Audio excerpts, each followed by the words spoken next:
Hey, Coach. Thanks for taking the time. You played this team now 7 times this year.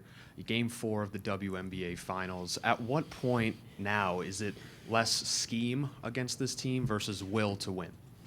Yeah, pretty much that, isn't it? I think we know each other so well. You have your sets. We all know each other's sets. Really, that's not what's going to get you open. I think it's the movement, and you're waiting for someone to make a mistake, and you capitalise on that. So it's a bit of a chess game in that regard. But yeah, it is a will.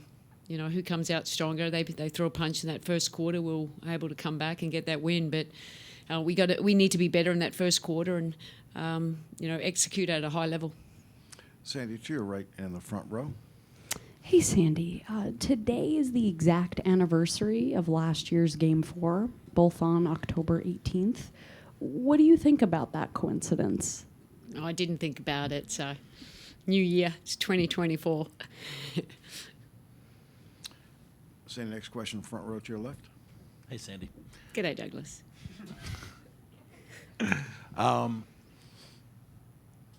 With all the stuff that's going on today, with obviously a chance to win a championship, what did you do this afternoon after you left us to shoot around? Like, how do you get yourself ready for what's ahead tonight?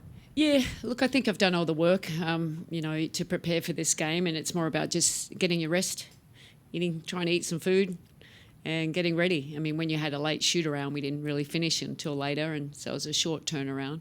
But just relaxing. The work's done. Now we just got to go out and execute at the level that we know that we're capable of. Sandy, to your right in the second row. Hi, Sandy. When you captured the championship in 2014, I'm wondering what, if anything, you took from that experience that you've kind of incorporated into the way in which you've sort of lived day to day here in the finals. Yeah, this team really reminds me of that team. Just how we came together. A lot of similarities in the season that we had. I think, we had a bit of a mishap in Game 1, but we're quick learners. And you see a team that's together and willing to do whatever it takes, and it doesn't always have to be pretty. We're both two really good teams going against each other. I think the standard of play has been really great here. But I think every playoff experience or high pressure situation, you learn so much. But it's more. I always say, just stay true to who we are. That's the thing, and control the controllables, and good things usually happen. Sandy, back row center. Yeah, Coach, was there anything you've learned about Stewie coaching her that maybe just watching her you didn't know, or was she just exactly as you expected? Yeah, I mean, obviously faced Stewie a lot over the years when I was in Phoenix, and she's been but you don't really get to know the little 1%ers that you see. She's an amazing player. She's been great since college, and you just see how she continues to evolve her game. There's so much. Now we put playmaking ability in there as something like, she can do that. She can lead a team. She can run a team. I think defensively, if anything, I think her ability to impact the game in so many different ways, on the ball, off the ball. You saw last game, she was everywhere. You heard what she said in the timeout. She wasn't going to let us lose. She was doing everything she could, but playing smart. She wasn't creating offense. She was being there where she needed to be. She's long. She can rebound. She can run. She can do so many great things. But what I've really loved about coaching Stewie is she's a very humble superstar, and she holds herself to high levels, and she can be accountable to herself. And that says a lot. But then she's able to, bounce back pretty quickly. She believes in herself. I think that's a part of it. You have to have confidence and know you have this greatness and capable of what you're doing. And I also love her humour. She's pretty funny. She's she's pretty funny, and I like that. It's a game in the end. We're serious, but we also have to enjoy it as well. Sandy, next question, back row center. Sandy, I know you have veterans on this team that have won before, but even for the ones who haven't, how do you, help them understand the difference between understanding the gravity of the moment but not letting the gravity moment be too big? Yeah, look, I think you can go back to the experiences that you had. I just talk about, don't think about the result. I think that was just bit us in the butt a little bit in that Vegas series. 2 players were out. I was complacency in there, maybe, possibly. And that's hard to change once you look too far ahead. Control, whatever it takes. You just got to just focus, stay in the moment. And if we can do that and be persistent and consistent, maybe the result that we want will be today. We have time for 3 more questions. One from the room.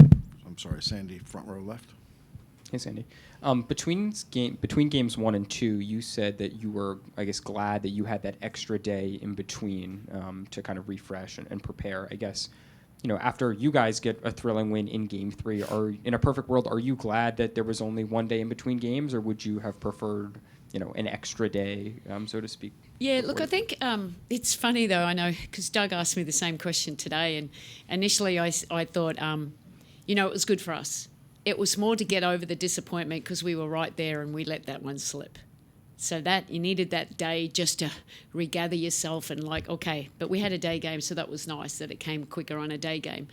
But otherwise, if you just lost, I do like getting back onto the court pretty quickly because you can just, okay, what do we need to change? Let's get back out there, and no one likes losing. It's tough to lose. So you just got to regroup and do whatever you can. We're going to Zoom for 2 questions. We'll start with Jeff and then Russell. Jeff, go ahead.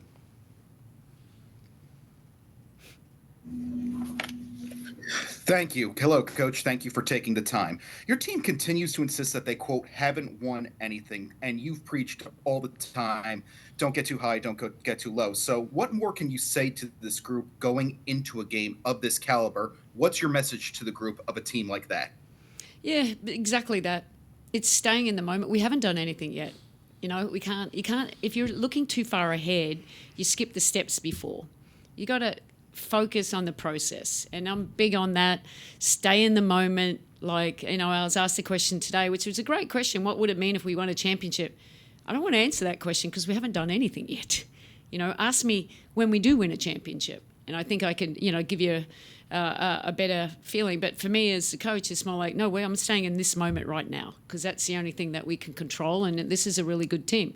It's been a tough series, really tough series. But, our plan is to close it out tonight.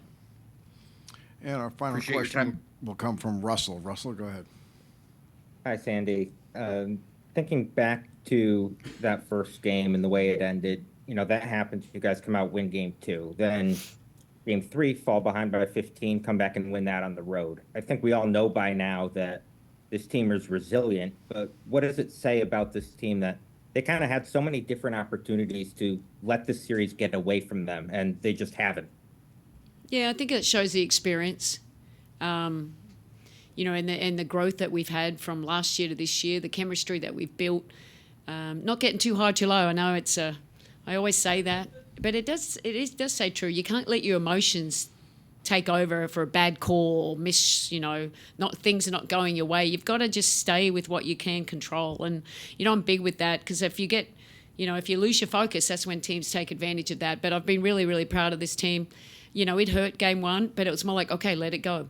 Let it go. We can't change the result, but we can change what we do as we move forward and just focus on quarter to quarter. And, for the most part, in getting up and then having to, keep Minnesota at bay in Game 2 and then a really tough game coming from behind and fighting to get that win in Game 3. It shows a lot about your character. But this is 2 of the best teams in the WNBA. So if you don't have that now, something's wrong. Coach, thank you. Thank you.